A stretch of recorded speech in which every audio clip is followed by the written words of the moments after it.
윤 씨의 말에 도윤은 고개를 들었다. 벼슬길에 오르면 그럴지도요. 그 중심에 선 이는 30을 간 넘긴 사내 이도윤이었다. 12해를 글에만 매달려 살았고 집안은 가난했으나 끝내 장원은 아니어도 당당히 급제했다. 사람들은 그를 붙잡고 술을 권했으나 도윤의 시선은 자꾸만 마을 끝자락으로 향했다. 담장 하나를 사이에 두고 홀로 사는 여인, 과부 윤 씨가 사는 집이었다. 윤 씨는 29의 남편을 잃었다. 아이도 없었고 재산도 넉넉지 않았으나 이상하게도 마을 사내들의 입에 자주 오르내렸다. 그 이유를 도윤은 알고 있었다. 그 여인은 말수가 적었고 웃을 때조차 조용했으나 한 번 눈을 마주치면 괜히 숨이 막히는 기운이 있었다. 술자리가 끝나갈 무렵 누군가 도윤의 등을 떠밀었다. 오늘은 축하주가 끝이 없네. 집에 가서 쉬게. 그날 밤 마을 어귀의 초롱불은 평소보다 오래 꺼지지 않았다. 과거 급제를 알리는 소식이 역졸의 입을 통해 퍼지자 마을은 낮부터 술 냄새로 가득 찼다. 도윤은 고개를 끄덕이며 자리를 떴다.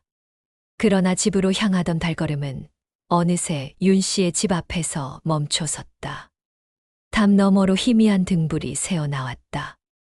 바람이 불자 초롱불이 흔들렸고 그 순간 문 안쪽에서 인기척이 들렸다. 거기 누구요? 윤 씨의 목소리였다. 도윤은 잠시 망설이다 낮게 대답했다. 이도윤입니다. 문 안쪽이 조용해졌다.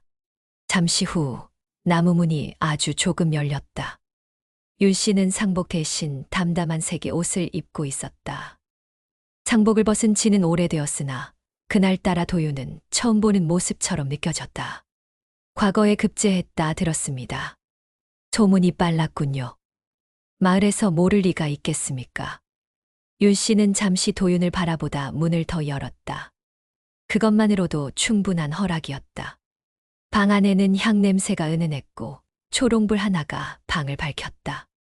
두 사람은 마주 앉았으나 말은 길지 않았다. 술기운 때문인지 아니면 오래 쌓인 침묵 때문인지 어느 쪽도 먼저 자리를 뜨지 않았다.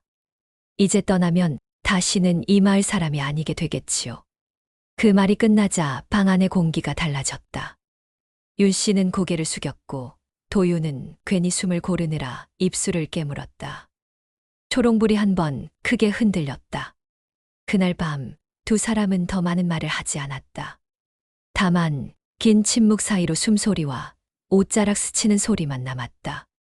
그리고 새벽, 닭이 울기 전 윤 씨는 조용히 말했다. 오늘 밤 일은 밖에선 없던 일로 합시다. 도윤은 대답하지 못했다. 그 말이 너무 늦게 와서가 아니라 그 말이 너무 무겁게 남아서였다. 그날 이후 마을에는 또 다른 소문이 돌기 시작했다. 과부 윤 씨가 밤마다 초롱불을 켠다는 이야기였다. 남편이 죽은 뒤로 초야 같은 밤은 오지 않았다. 그런데도 아내는 매일 밤 누군가의 시선을 느꼈다. 등잔불이 흔들리는 것도 아닌데 방 안 공기가 묘하게 무거워졌다. 마치 보이지 않는 사람이 숨을 고르고 있는 듯했다. 처음엔 기분 탓이라 여겼다. 그러나 사흘째 되는 밤 아내는 분명히 느꼈다. 누군가 침상 곁에 서 있었다. 뒤돌아볼 수 없었다. 돌아보는 순간 다시는 평온을 되찾지 못할 것 같았기 때문이다. 대신 아내는 이불을 끌어당기고 눈을 감았다. 그때 낮게 가라앉은 숨소리가 들렸다. 살아있는 사람의 숨이 아니었다. 왜 왔어요? 아내의 입에서 새어나온 말은 기도가 아니었다. 질문이었다.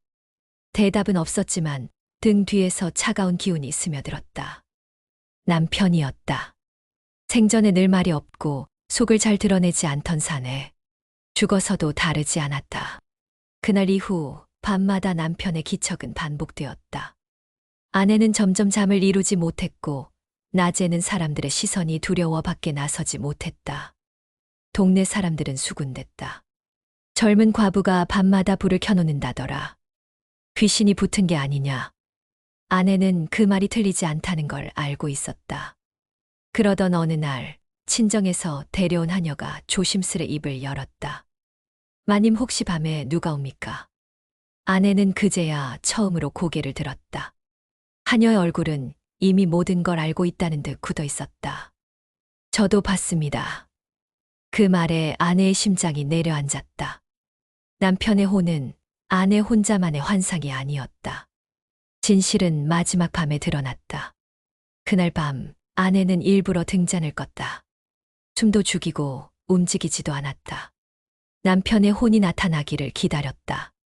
그리고 그 순간 처음으로 그의 얼굴을 똑바로 보았다. 남편의 눈은 아내를 보지 않고 있었다. 시선은 늘 방 한가운데 오래된 장롱 쪽을 향하고 있었다. 그제야 모든 것이 이해되었다. 장롱 안에는 남편이 생전에 숨겨둔 것이 있었다. 아내도 하녀도 그 누구도 몰랐던 것. 남편이 죽기 전까지 지키려 했던 비밀. 아내가 장롱을 열었을 때 그 안에는 금도 은도 아니었다.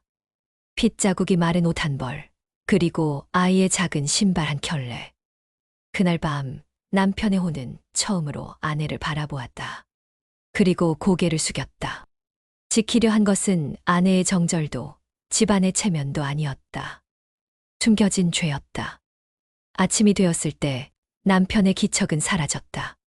아내는 그날 이후 다시 잠을 잘 수 있었다. 하지만 평온은 오지 않았다. 진실을 아는 자는 귀신보다 오래 산다.